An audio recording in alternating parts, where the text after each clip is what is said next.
Hello বন্ধুরা, কেমন আছো সবাই? আশা করি সবাই ভালো আছো। আর আমি অনেক অনেক ভালো আছি, কারণ আমি ভালো থাকবো সেটা সবাই জেনে গেছো গত ভিডিওতে। হ্যাঁ, আমি বাবার বাড়িতে এসেছি। আর একটা মেয়ে বাবার বাড়িতে আসলে কি পরিমাণ খুশি হয় সেটা একটা মেয়েই বুঝতে পারে, তাই না?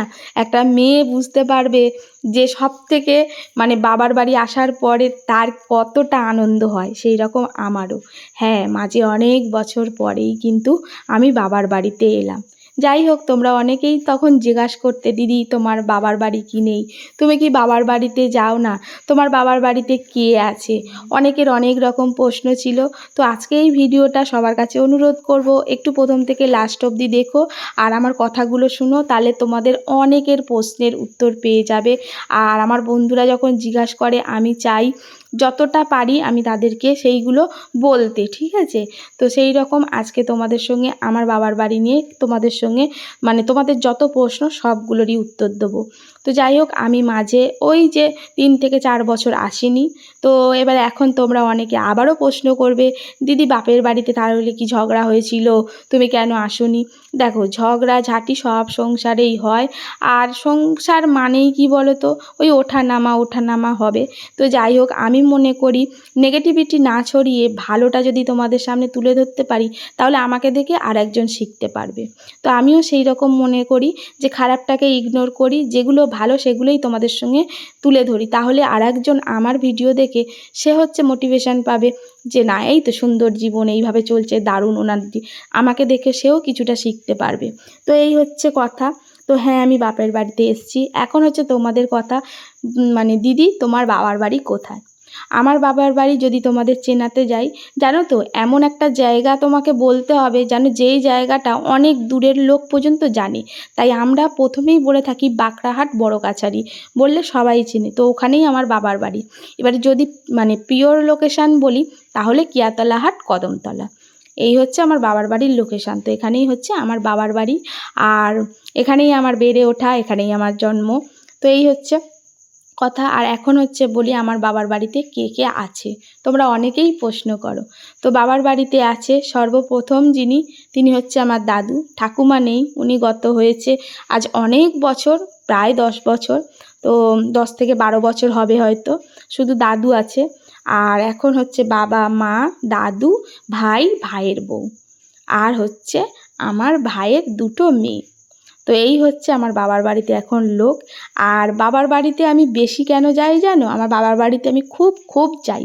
তো মাঝে এই এতগুলো বছর যাওয়া হয়নি, একটু ব্যক্তিগত কারণে। যাই হোক, তোমরা আবার এইটাকে নিয়ে কেউ আবার খারাপ কমেন্ট করো না, যে এখন অনেকেই না নেগেটিভিটিটা বেশি ছড়ায়। তো প্লিজ সবাইকে বলবো, তোমরা কিন্তু এটা নিয়ে কেউ যায়নি, পারিবারিক কিছু ব্যাপার ছিল তাই যায়নি, এটাকে নিয়ে আবার খারাপ ইস্যু করো না। আর এই দেখো, এখানে ভাইয়ের বউ, আমরা পাড়া সবাই দাঁড়িয়ে গল্প করছি। আর এদিকে কিন্তু আমার ভাইয়ের মেয়ে আর আমার ভাই আমার ভাইয়ের মেয়ে আর আমার ছেলে ফুচকা খেতে চলে এসছে, আর ওর বোনের একটু ভিডিও করে দিচ্ছে। আর এদিকে নাম সংকীর্তনও শুরু হয়ে গেছে, নাম সংকীর্তনও শুনছি আর তোমাদের সঙ্গে শেয়ার করছি। যাই হোক, আমি কথাগুলোর মধ্যে চলে আসি। তোমরা অনেকেই আমাকে যে প্রশ্নগুলো করো, তো একটা কথা কি আছে জানো বন্ধুরা, আসলের থেকে সুদের দাম বেশি, এটা কিন্তু একটা চলতি কথা বলা হয়, তাই না? সেই রকম আমি বাবার বাড়িতে আসি, আমার একটা অন্য টানে আসি। কিসের টান জানো তো? ওই যে বললাম, আসলের থেকে সুদের দাম বেশি। হ্যাঁ গো, আমার ভাইজিদের টানে আসি, আমার ভাইয়ের 2টো মেয়ে। আমার ভাইয়ের 2টো মেয়ের জন্য আমি কিন্তু আমার বাবার বাড়িতে আসি। তো মাঝে তো আর অনেক বছর আসিনি, এই কথাটা বারবার বলছি। প্লিজ তোমরা কেউ খারাপভাবে আমাকে কমেন্ট করো না। তো যাই হোক, তো তখন আমার ছোটো ভাইজিটার বয়স ছিল ওই মোটামুটি 6 মাস মতন। তো সেই সময় লাস্ট এসেছিলাম। এখন আমার ছোটো ভাইজিটা 3.5-4 বছর বয়স হয়ে গেল। তো এখন আমি এই এলাম। তো এই ভাইজিদের দেখার জন্য পরাণটা খুব কাঁদছিল। যাই হোক, ভাইজিদেরকে আবার দেখলাম। আর এদিকে আমার ছেলে, তোমরা সবাই দেখেছো, গবলু খুব ঠান্ডা ছেলে। হ্যাঁ, বাড়িতে থাকলে ঠান্ডাই থাকে। আর এই যে এখন মামার বাড়িতে এসছে, বুঝতে পারছো মামার বাড়িতে এসে তারা কতটা কি করতে পারে তার প্রমাণ দেখাচ্ছি। এই যে এখন হচ্ছে আমার ভাইয়ের মেয়ে দুটো, আমার ছেলে, আর এদিকে আমার বাবা বসে আছে। এখন এরা হচ্ছে ছাদে এসে বাজি ফাটাচ্ছে। আমি মাঝখানে হরি নাম ছেড়ে আমি উঠে এসেছিলাম এই কারণে যে বাচ্চাগুলো গেল কোথায়, এদেরকে দেখতে পাচ্ছি না। তো এসে দেখছি বাড়ির মধ্যে এই করছে। তো ওদেরকে আবার ডেকে ডুকে আসলাম যে চলে আয় হরিনাম তলায় চলে আয় বলে ওদেরকে ডেকে আসলাম। আর এই যে হরিনাম তলায় আমরা গান গাইতে মানে গান শুনতে আবার বসে গেছি। তো আজকে ওই দুপুর 2:30 থেকে নামের দল উঠেছিল, আর পরের দিন বিকাল 5টা অবধি নাম সংকীর্তন চলেছে, মানে সারা রাত্রব্যাপী চলেছে। তো 3খানা নামের দল ছিল, তো 3খানা নামের দল ছিল, এই 3জন মিলেই সারা রাত কাটিয়ে দিয়েছে। পরপর প্রথমে একজন উঠেছে, তারপরে আরেকজন, তারপরে আরেকজন। তো যারা গ্রামের দিকে থাকে তারা এই হরিনাম মহোৎসব হিসেবে সবাই জানে, তবে আমার অনেক বন্ধু বাইরে থাকে, তারা হয়তো অনেকে জানে না, তো এইটা বললাম ওই জন্য। যাই হোক, সারা রাতই আমি জেগেছিলাম, একদম ঘুমাইনি, সারা রাত হরিনাম শুনেছি আর ভীষণ ভীষণ আনন্দ করেছি। তো এই ভিডিওটাও দেখো আর আমার কথাগুলোও শোনো, সব বুঝতে পারবে। তো যাই হোক, আবার পরবর্তী কথাতে চলে যাই। তো এই তো বাবা মা তারপরে হচ্ছে আমার ভাই ভাজ এদেরকে হয়তো দেখিয়েছি। তো এখন হচ্ছে এইখানে নরনারায়ণ সেবা হয়। তো মোটামুটি যারাই নাম সংকীর্তন শুনতে আসে, পাড়ার যত লোক সবাই খাওয়া দাওয়া করে। তো এখানে নরনারায়ণ সেবাও হয়, খুব সুন্দর খাওয়া দাওয়াও হয়েছিল। এদিকে হরিনাম শোনা হচ্ছে আর মাঝে গ্যাপে গ্যাপে গিয়ে খাওয়াও হচ্ছে। তো এই যে এখন যে নামের দলটা গাইতে উঠেছে, ইনি হচ্ছে একদম শেষ রাতের মানে নাম সংকীর্তন করতে উঠেছে, আমরা যেটাকে বলি রাস। তো রাসটা হলেই আমাদের মোটামুটি আজকের হরিনাম শেষ হবে। আর আমি মানে এক ঠাই বসে হরিনাম শুনবো কি, এদিকে হচ্ছে দুটো ভাইজি আছে, তার উপরন্ত তোমাদের গবলু আছে। আর গবলু মামার বাড়িতে গিয়ে একদম সেই কি বলে একটা কথা জানো তো বন্ধুরা, বাঁধা গরু ছাড়া পেয়েছে। কি যে দৌড়াতি, বোনদের সঙ্গে কোথায় চলে যাচ্ছে, আর খেয়াল তো রাখতে হচ্ছে, তাই না?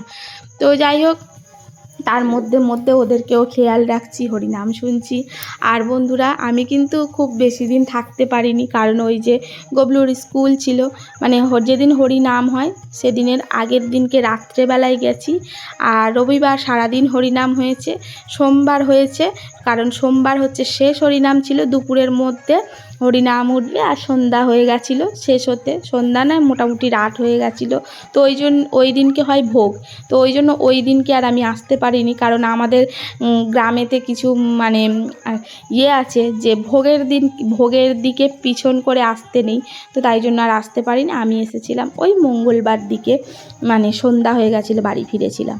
আর কে গিয়েছিলাম সেটাও তোমাদেরকে বলি, যে দিদি ছেলে গবলুকে দেখলাম, তোমাকে দেখলাম, দাদাকে দেখলাম না। হ্যাঁ, দাদা যায়নি, আমি আমার ছেলে আর শ্বশুরমশাই গিয়েছিলাম। আর এখন এই যে আমি আর আমার ভাইয়ের বউ নাচছি, আর এখানে সবাই নাচছে, পাড়ার সবাই, আর পাড়ার যত মেয়েরা এসছে সবাই আনন্দ করছে আমার মতন। আর এদিকে আমি আর আমার ভাইয়ের বউ নাচতে শুরু করেছি। হরিনামে কিন্তু মানে কি বলবো, হরিনামে আমরা খুব মানে মজে গেছি যাকে বলে। তো এই যে পাড়ার মেয়েরা সবাই হাত ধরে ধরে আমরা নাচছি, আমরা কিন্তু খুব আনন্দ করি। এর আগেও আমি যখন গেছি এই হরিনামে ভীষণ আনন্দ করি। তো শেষের সময় আমরা সবাই খুব নাচানাচি করেছি, খুবই আনন্দ করেছি। তো দেখো, এই যে তোমাদের বৌদি এখানে নাচছে, তোমাদের দিদি নাচছে, আর এগুলো সব আমরা পাড়ার মেয়ে। তার মধ্যে ছিল ওইটা হচ্ছে আমার ভাইয়ের বউ, ও এখানেকার বউ, আর আমরা সবাই কিন্তু পাড়ার মেয়ে, আমরাও সব পাড়া মানে বাপের বাড়িতে এসছি, ওরাও বাপের বাড়িতে এসছে। তো যাই হোক, খুব আনন্দ করলাম বন্ধুরা, বাপের বাড়িতে গিয়ে ভীষণ আনন্দ করেছি। তবে হ্যাঁ, তোমরা অনেকেই বলতে বলে আজকের ভাবলাম চলো তোমাদের সব প্রশ্নের উত্তর দিয়ে দিই। তো কি বলবো, মানে অনেক দিন পরেও যেমন গেছিলাম, তার সঙ্গে বাপের বাড়িটা যেমন সুন্দর লেগেছে, আর উবরি পাওনা হচ্ছে হরিনাম, খুব ভালো লেগেছে, খুব মজা করেছি। তো তোমাদের কেমন লাগলো আজকে ভিডিওটা অবশ্যই কিন্তু কমেন্ট করে জানাবে। সব সময় তো আমার অন্যরকম ভিডিও দেখো, খাওয়া দাওয়া আছে, আর আমি ঘরের মধ্যে যা করি সেগুলোই তোমাদের সঙ্গে শেয়ার করি।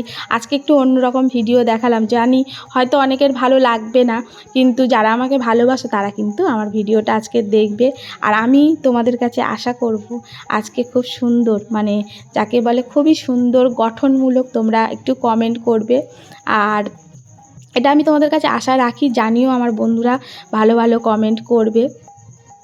আর তোমরা না যারা ভালো ভালো কমেন্ট করো, সত্যি বলছি তোমাদের কমেন্টটা যখন পড়ি না আমার এত ভালো লাগে কি বলবো, যে মানে এই খুশিটা রাখার জায়গা নেই। আবার অনেক সময় দেখি অনেক নেগেটিভও কমেন্ট আসে, সেইগুলো দেখলে আবার মন ভেঙে যায়। তবে একটা কথা কি জানো, সব সময় ভালোটা আশা করব আর খারাপটার আশা করব না, এটা হতে পারে না। ভালো খারাপ মিলিয়ে মিশিয়েই কিন্তু জীবন। তাই যারা খারাপ কমেন্ট করো, হয়তো অনেক সময় আমার খুব খারাপ লাগে, তখন আমি তাদেরকে ব্লক করার চেষ্টা করি। আর যখন মানে দুবার খারাপ মানে কমেন্ট করে, আমি তাকে ওয়ার্নিং দিই যে পারলে ভালো কমেন্ট করো, বা আমার ভিডিও যদি না ভালো লাগে ইগনোর করো। এটা আমিও কিন্তু বলে থাকি। তো আজকে এই কথাটাও বললাম, তারও একটা কারণ আছে। তো যেহেতু বাবার বাড়ি, বুঝতে পারছো মেয়েদের কিন্তু এটা একটা সফট কর্নার, ঠিক আছে? সেই জায়গাটায় যদি কেউ কোনো খারাপ কথা বলে না, তখন ভীষণ আঘাত লাগে। তাই বললাম, যদি না ভালো লাগে প্লিজ আমার ভিডিওটা ইগনোর করে যেও, তবে খারাপ কমেন্ট করো না। আর এদিকে হচ্ছে একদম শেষ, মানে এবছরের মতন, এটা হচ্ছে পরের দিনের ছিল সন্ধ্যাবেলা, এবছরের মতন হরিনাম সংকীর্তন শেষ। এইবারে হচ্ছে আবারও একটা বছরের জন্য অপেক্ষা করে থাকতে হবে। তো এখন হচ্ছে হরিলুটের পালা। আর সবাই মাথায় করে দেখো এই যে বাতাসা নিয়ে দাঁড়িয়ে আছে, এখন এইগুলো লুট দেয়া হবে। তো মানে অনেকে যদি না জেনে থাকো, ভালো করে বলছি, এই বাতাসাগুলো ছড়ানো হবে, আমরা সবাই মহাপ্রভুর এই লুটের বাতাসা ঘুরিয়ে নেব। তো এটা আমাদের কাছে খুবই খুবই একটা আনন্দের সময় আর দুঃখেরও সময়, কারণ এই হচ্ছে শেষ, আবার একটা বছরের অপেক্ষায় থাকতে হবে এই মহোৎসব এর জন্য। তো এখানে দেখো আমার ভাই আর আমার ভাইয়ের মেয়েটাকে, ছোট মেয়েটাকে কাঁধে নিয়ে নিচে যাচ্ছে, ঠিক আছে? তো এই যে হরিনাম এবছরের মতন শেষ, লুট দিয়েই এখানে শেষ করলাম। সবাই ভালো থাকবে, সুস্থ থাকবে, সাবধানে থাকবে। ও হ্যাঁ, আমার ভাইজি আর আমার ছেলে এত বাতাসা ঘুরিয়েছে বন্ধুরা, আগামী 1 মাস চিনি কিনতে হবে না।